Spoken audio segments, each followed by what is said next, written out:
Hi, my name is Crystal Bliss, and I'm teaching this class today on heart failure for medical surgical nurses. We have three objectives for today. The first one is to identify the most common cause of heart failure, and we will evaluate the teaching of this through the formation of a word cloud that the entire class will contribute to. Our second and third objectives will be evaluated through an interactive gaming platform called Kahoot, and we will be asking the class NCLEX style questions, and we will look at everybody's answers as a group using that website. So our last two objectives are to examine compensatory mechanisms of heart failure and to identify clinical manifestations of chronic heart failure. So let's get started. So what is heart failure? Well, it's the leading cause of hospitalization for people over the age of 65. But it sounds bad. Heart failure sounds like your heart has completely stopped working. But that's not what it actually means. Heart failure just refers to a condition where your heart's pumping power is weaker than it normally is. And with heart failure, your blood is going to move through the heart and body at a slower rate, and the pressure in the heart is increased. And as a result of this, the heart cannot pump enough oxygen and nutrients to meet the body's needs. So what causes heart failure?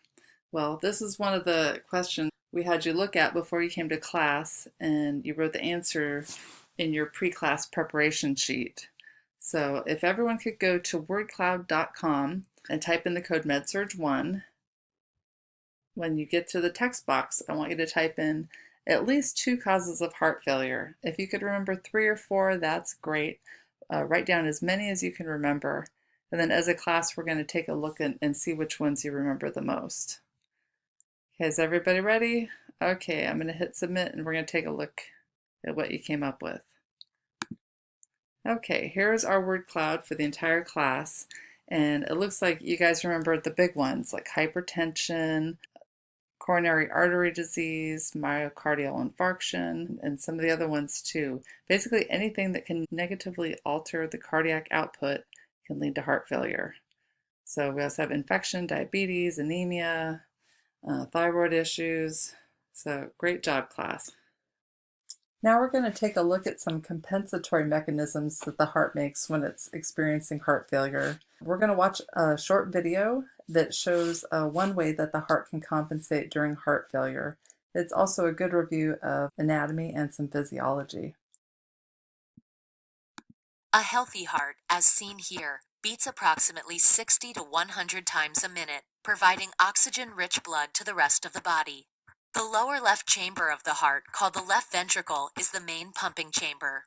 There are many different conditions that can lead to congestive heart failure, including a prior heart attack, high blood pressure, and coronary artery disease. Any of these can prevent the heart from efficiently pumping blood to the rest of the body. As a result, the heart may beat faster and the ventricle may increase in size, becoming an even less effective pump. When the kidneys sense the reduced blood flow, they attempt to compensate by retaining more water and salt. This excess fluid retention often causes congestion in the tissues and results in swelling and an increased strain on an already weak heart. The progressive effect of the heart failing to properly circulate blood and congestion due to fluid retention is known as congestive heart failure.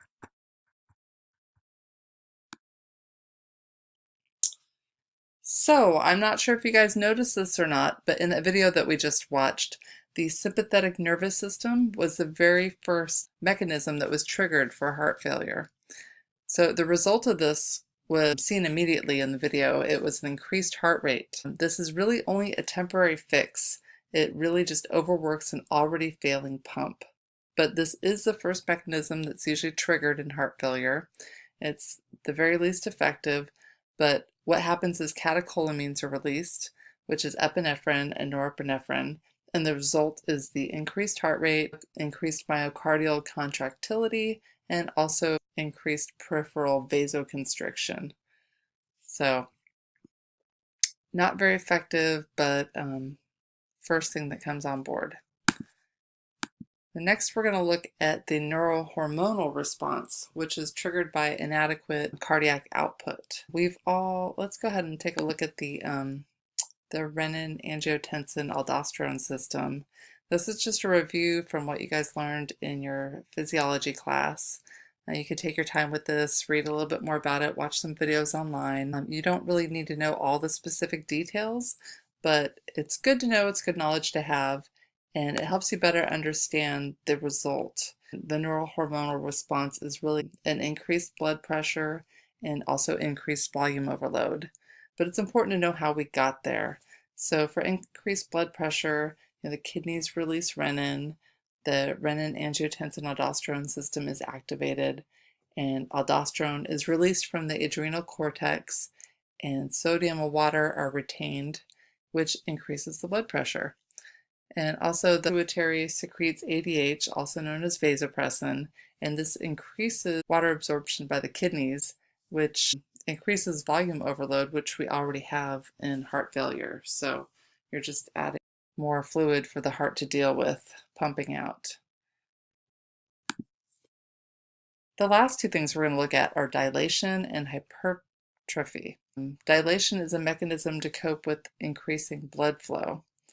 You can see the ventricle chamber is very large, and the elastic muscle fibers have just stretched out, and the heart can no longer contract effectively because they're just kind of worn out. And in hypertrophy, this is caused by overwork and strain. It occurs very slowly. There's initially an increase in cardiac output because the heart, it's like building up muscle. But over time, there's really poor contractility, and the elastic elements of the muscle fibers, they get overstretched. And then this ventricle actually requires more oxygen to do its work. And you can see there's less filling room, so you're going to have less output. Okay, now it's time to do some NCLEX style questions. We're all going to go to the website called Kahoot, and we're going to put in class number 1, 2, 3, and we will all be connected and we can answer these together.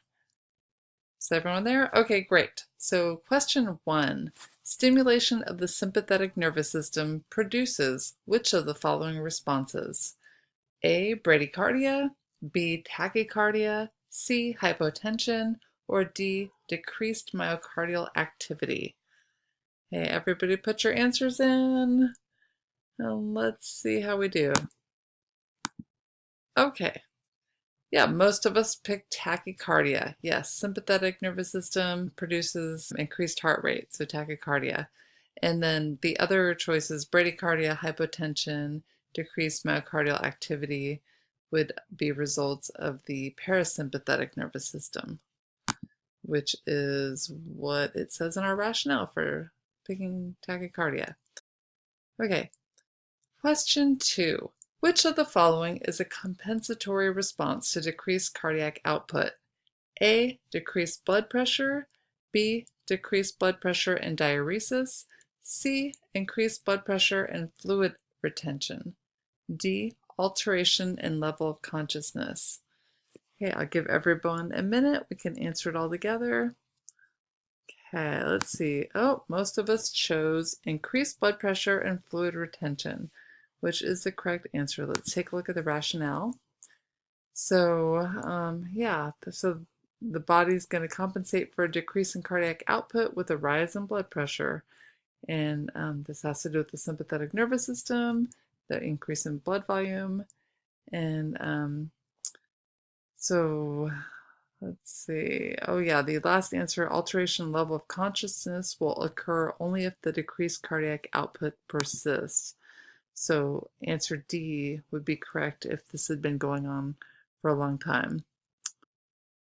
Okay, now we're going to look at the symptoms of heart failure. These are clinical findings that you'd find in your patients that have heart failure. So we're going to look at a video from the American Heart Association about heart failure warning signs and symptoms. So these are clinical findings that we would see in our patients with heart failure. Do you know the symptoms of heart failure? During heart failure, the heart can't pump blood efficiently enough to meet the body's needs because either its pumping ability has weakened or because the lower left chamber has become thick and no longer holds enough blood. Without proper pumping, fluid can build up and cause symptoms that everyone should learn to recognize. Swelling, also known as edema, is most often noticed in the feet, ankles, legs, or abdomen. Sudden weight gain. People with heart failure can also track their weight to help manage any swelling. Shortness of breath is another important symptom to discuss with your doctor, especially if you notice that normal activities are getting harder to do, or that your breathing is often interrupted by persistent coughing or wheezing. You should also speak with a healthcare provider if you lose the ability to sleep and breathe well while lying down.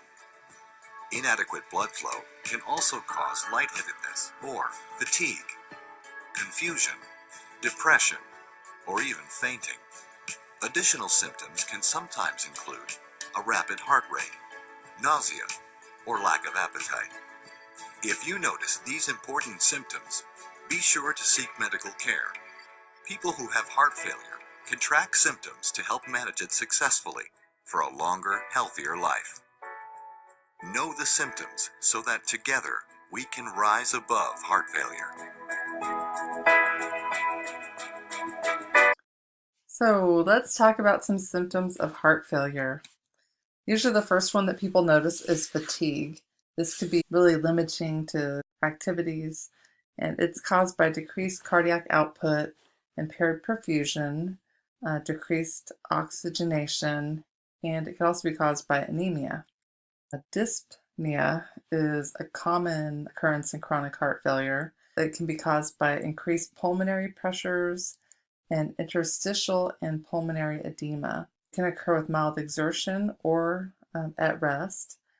And orthopnea, tachycardia, we've talked about that a lot. That is usually one of the first signs, one of the first compensatory mechanisms. So don't be surprised if your heart failure patient has tachycardia. Let's see, edema. This is another common sign of heart failure. It can be peripheral, it could be in the liver area, hepatomegaly.